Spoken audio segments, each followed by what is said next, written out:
Okay, my YouTube fellows, I can promise you one thing is that probably this video is going to be kind of interesting for all of us. First and foremost, you read by the title that I'm going to speak about really a controversial knife, to say the least. And this is the Kizer, which has been presented as of now as a knockoff of the Tango from Tim Britton. He claims clear and loud that he's been ripped off by those Chinese, awful Chinese. Whoa. And I get to be the defender of the American rights. I love America, like you probably all know now, and in this beautiful country, one of the really first law that you know is that in front of the law you are innocent until proven guilty. Okay, so that's why I wanted to make this video, because those guys from China has been accused of knocking off a knife and ripping off the nice American knife maker.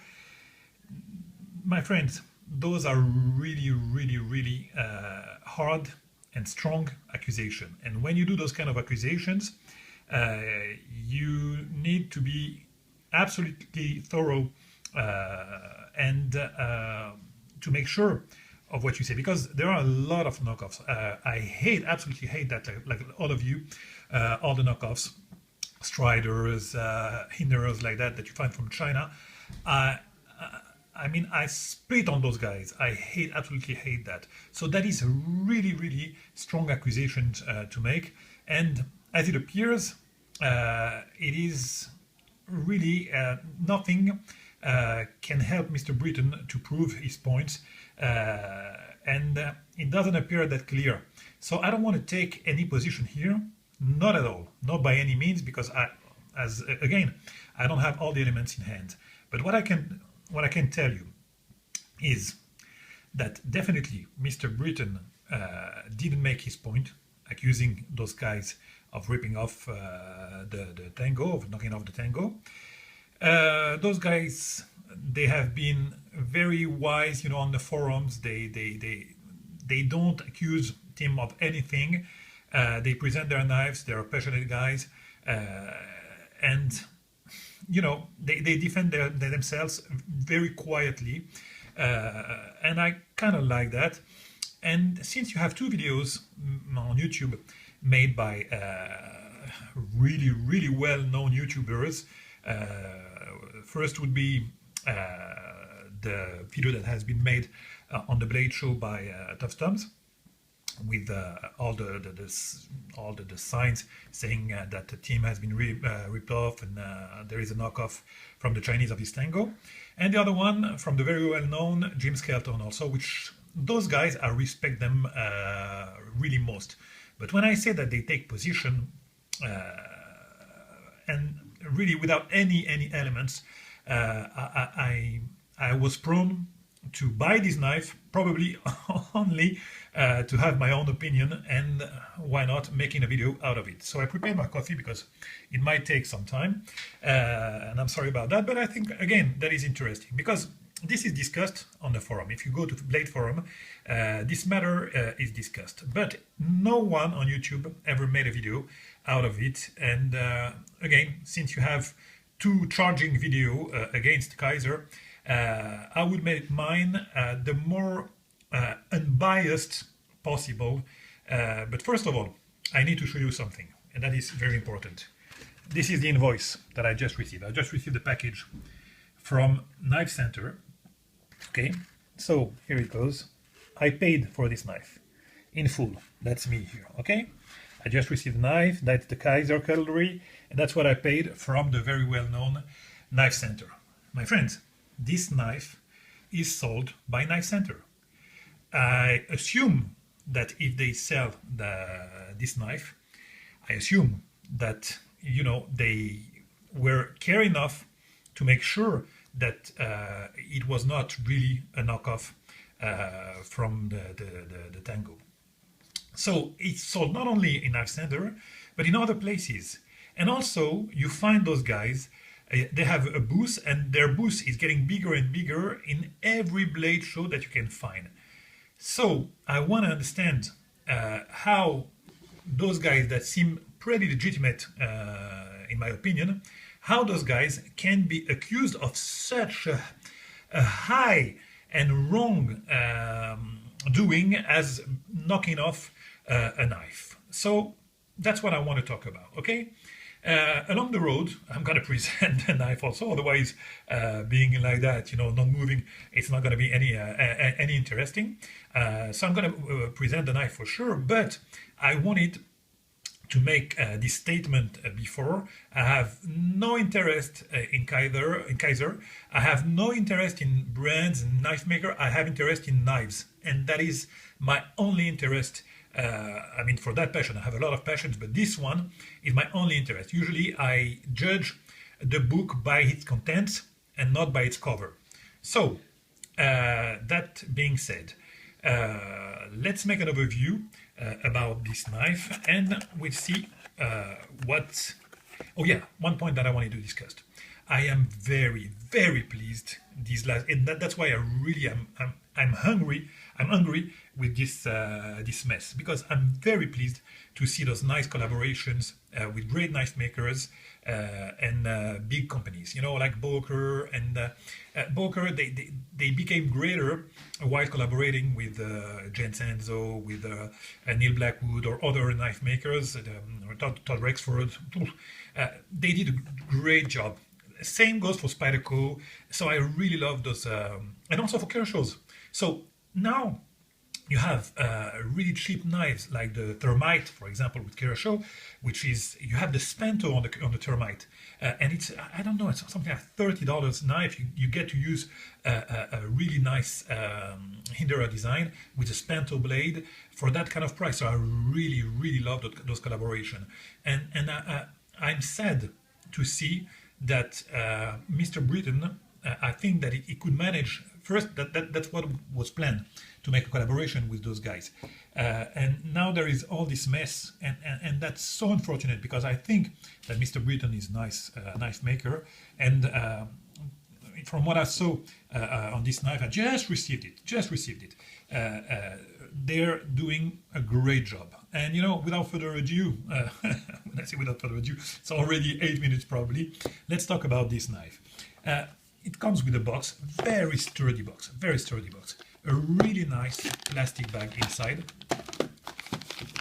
where really sturdy, you know, really nice pouch, with the brand written all over, and where it says that it's created with passion. And you know, when you make a turn around this knife, you understand that there is actually a lot of passion in it, because it is, my friend, a beautiful knife. I didn't have the chance to try Mr. Britton's Tango, but this one, my friend, is absolutely perfect. So why are we talking about?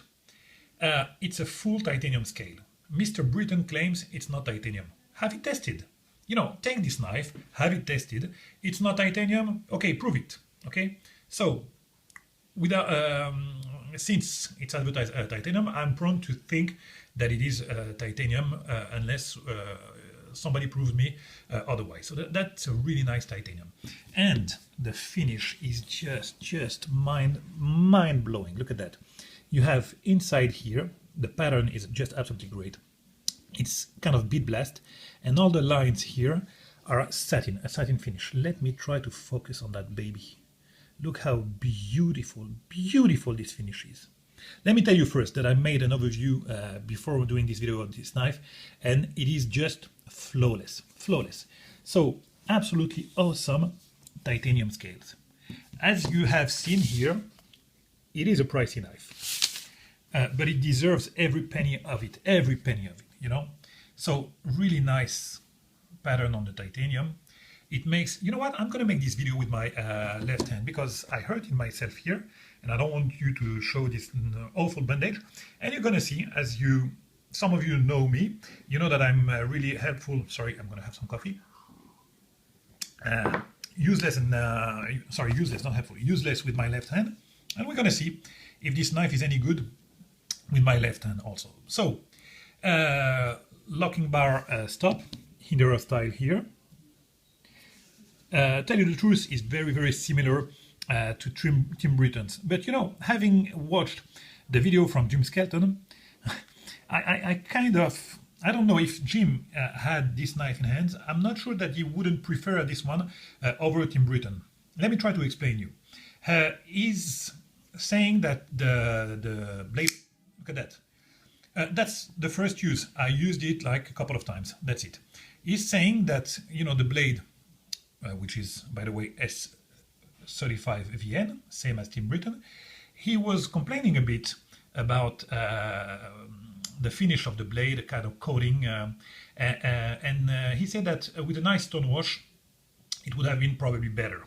Okay, Jim, look at what we have here for you. An absolutely, absolutely awesome, awesome stone wash. What is to say about this drop point? It's just a stunning, and the finish, whoa, that you can, I mean, it can be better than that. That is the only thing that I didn't want, but you have to focus really on the blade. It says China here. Yeah, you won't see it probably. Yeah, China.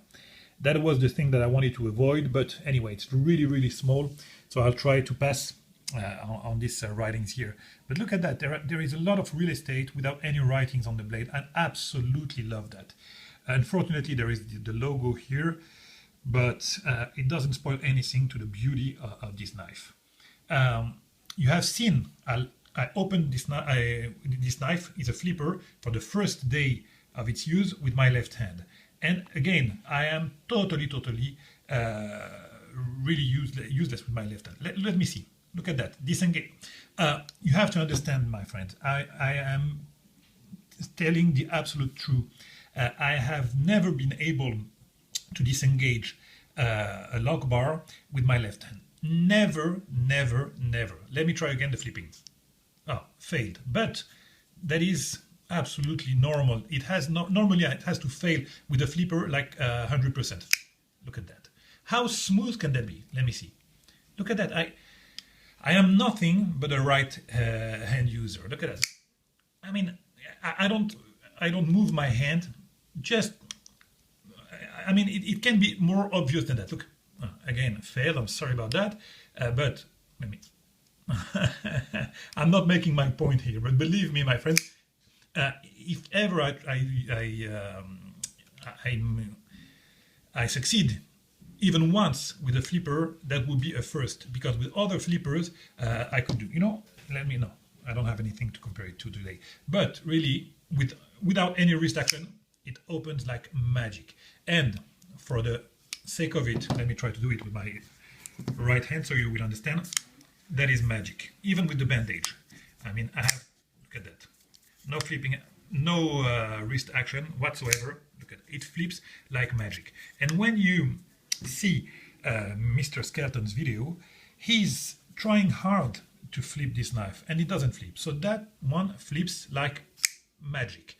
And again, the disengagement, look at that with my left hand. I mean, who could believe that I could disengage a blade like that? So over 2 or 3 minutes just to speak about the smoothness of this knife, which is, what can I say?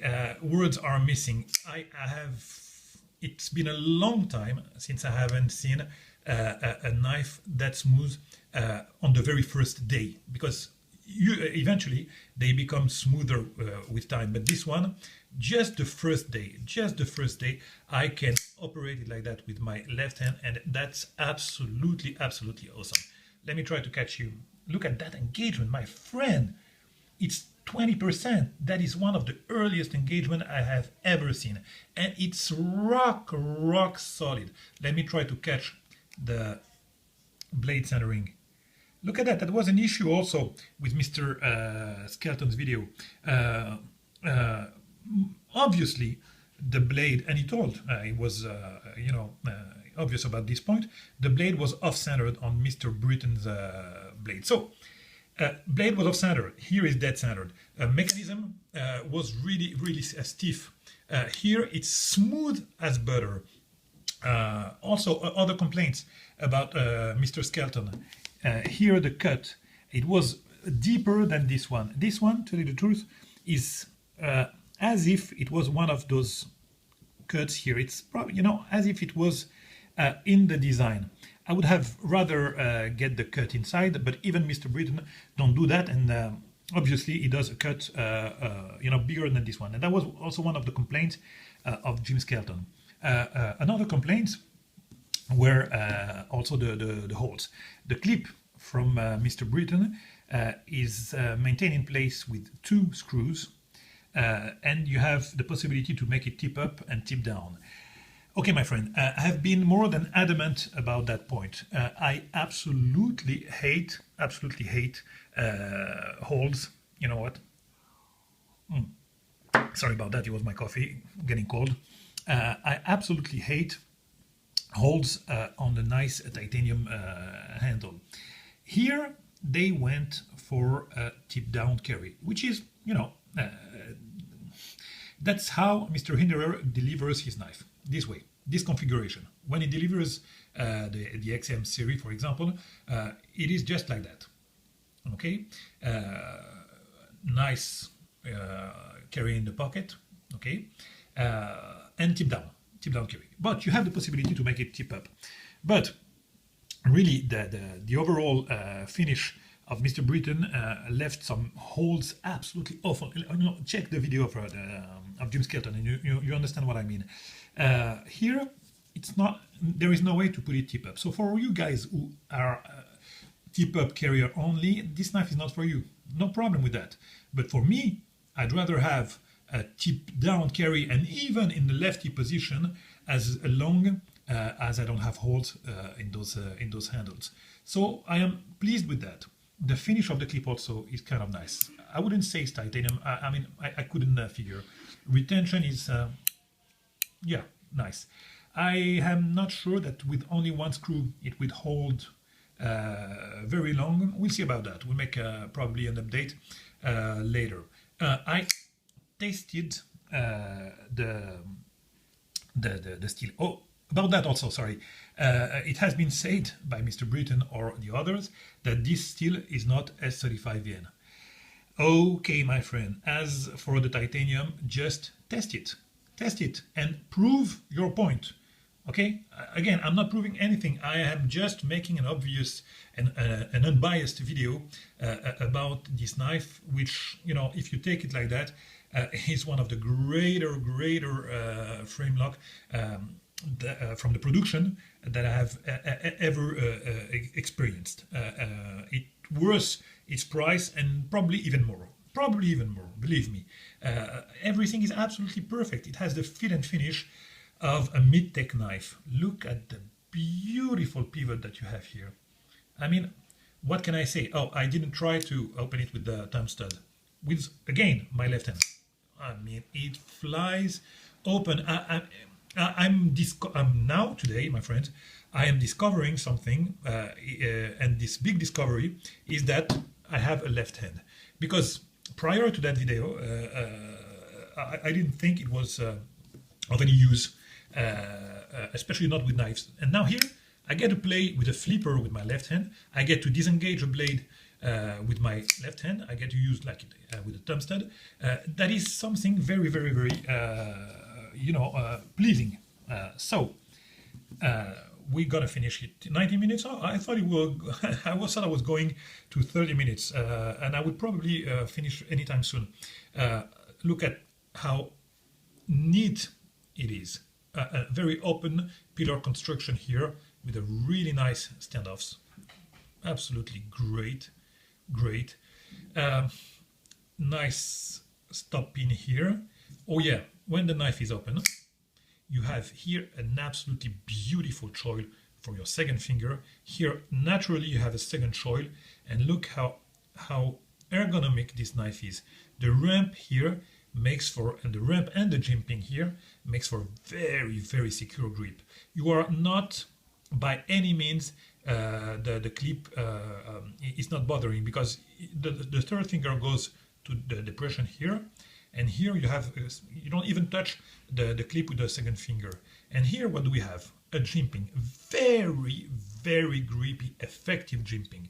So this knife in any circumstances will serve you well. So it would definitely be a great EDC, most definitely be an awesome tactical knife, collectible, with all this mess. I don't know how it will end, but let me tell you, look at the swedge here of this draw point. I mean, isn't that a beautiful knife? For those of you guys, please, my friend, understand that if you are a knife lover, and if your budget doesn't allow you to pay $1,000 to get a Tim Britton, and that is to say, even if you have the chance to get a custom Tango, if your budget is on that price, I mean, you are not taking money from Mr. Britton by any means, because it is sold by Knifecenter. It is sold by great companies. Blade Show, they vouch for those guys. Nothing has been proved to say that they ripped off Mr. Britton. From what I understand, even the design, it's an in-house design from Kizer. If you read carefully the topics on the forum, that's what you will understand, you know. So this is again a beautiful knife, affordable for you if you can afford to pay $182 in Knifecenter. So if your budget is, because for a lot of you guys that's a lot of money, and I understand that for sure. But for those of you who can afford to pay this price and want an awesome knife, because hell, full titanium structure like that, S35VN, stonewash, frame lock. I mean, how better can it be? I mean, it can't be better than that. That is one of the best purchase I have done in a long time. I am absolutely stoked by this knife. I highly recommend you to buy this, because unless you prove me otherwise, you don't take money from an American knife maker, that is for sure.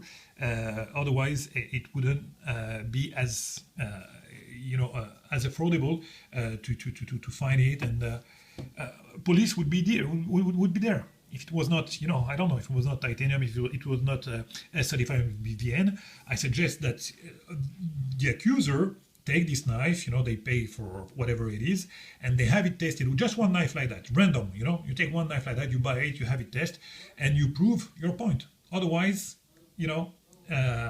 just shut up, please, because it's hurting my ears when you take a position like that, a strong position like that, and you have no clue of what you say. That bugs me like big time, and I have so much respect for Jim Skelton and Tuffthumbs, that I think that really in that move, in the video that they made, I'm sorry guys, but you made fool of yourselves. So and no disrespect at all. Again, I'm watching you, Jim, all of your videos probably, because you present really great knives, and those guest blades guest video that you have are really nice. I like the way you present things, but with that case, with the Tango, you've been overwhelmed, and I'm not sure that it's really right to take a strong position like that without having, all the elements in hands. So to finish with this knife,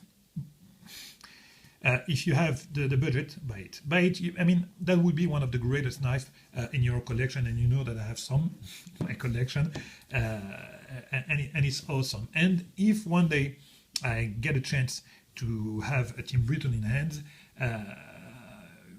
I will probably make an update, you know. But 25 minutes, this is by far my longest video. Guys, I hope this has been as entertaining for you as it has been for me. I'm you know, leaving the comment section open for anyone that want to say something good or wrong. But I dare any one of you to prove that I'm wrong in what I do, because this is really unbiased. I don't take any position, and I am judging the knife as it is with the element that we have in hand. And I don't say that Kizer is right. I don't say that Tim Britton is right. I say that if you want to prove something, prove it. Okay? If you accuse somebody, you have to. I mean, the burden is on the accuser. That's it. Kizer just issued the knife like that. If they are in their right, they don't have to prove anything. You know, as a kind of science guy also, it is very difficult, to say the least. It's impossible to prove that something that doesn't exist. You have to, if you want, I don't know if I make myself really clear, but if you want, Kizer can't prove that they didn't steal nothing from them, because if they didn't, it's impossible to prove that. But if somebody wants to prove that they ripped them off, their burden is on them, and they have to come with, you know, evidence, and nothing of the kind here. So again, challenge me if you want, but I'm pretty sure that I'm right on that point. Guys, I see you for another video, and I hope that you enjoyed this one as I did. Bye bye.